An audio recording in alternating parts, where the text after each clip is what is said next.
Yes, it can be really uncomfortable to acknowledge my own say-do gap, yet when I do, and when you do with your colleagues and teams, it transforms the conversation and the climate of trust and the progress we can make together and the results we can achieve. The leaders and teams who look their say-do gap in the eye and have the courage to own it, work on it, they have the best chance of modelling and embedding a culture where their values in words meaningfully translate into practice. So here's something practical to try. It's NAME. Write that down, 4 letters. N for notice, A for ask yourself, M for mini experiment, and E for embed. So N, write down the values you espouse as an individual at work. Notice where each of these was most recently evident in the way you do your everyday work. That's N. Notice it. A, ask yourself, with each one of these values on your list, how consistently are you modelling that value in your everyday decisions and interactions? If you're being really honest with yourself, where might these seem congruent or maybe dissonant through the eyes of other people? Can you identify a say-do gap where you're potentially behaving in ways which don't really align with what you say matters to you? How do you feel when you admit to yourself that your values aren't always apparent in your approach? It's human. M, mini experiment. Share with someone you trust where you've noticed a say-do gap in the way you do your work or interact with colleagues. Trust them and be honest about that.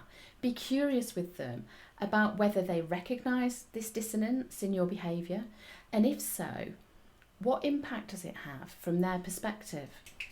And then E, embed. So whilst working on closing your own say-do gap, it's also an opportunity to share with others what you've discovered and how you're trying to be more consistently congruent in your values. Finding the courage to acknowledge this and opening up a conversation about it can pave the way and embolden other people to own the part they play in a say-do gap, either at a team level or at a wider level. If your team or organisation has a published or kind of corporate set of values, to what extent are these evident and visible in everyday interactions?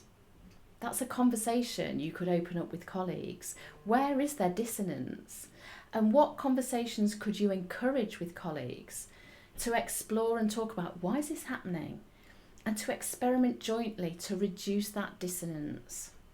So, as you consider your new intentions for the new year, am I saying it's fine to say one thing and do another?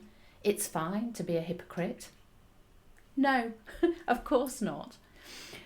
Calling someone a hypocrite or even thinking of yourself in that way is very unlikely to positively influence another person or open them up to change.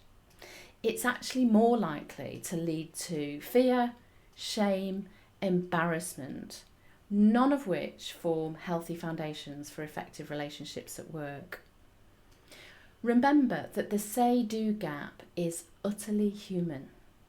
Expect it, admit it, be open to it, own it, and keep paying attention to it so that you can consciously keep closing yours. And by doing so, you'll open up a door for others to do so too. For more practical ways to improve your relationships, your influence, and the culture at work, you can connect with me at BeTheCultureChange.co.uk or find me on YouTube at BeTheCultureChange, and on LinkedIn there's only one Dr. Jeanne Hardacre, and that is me.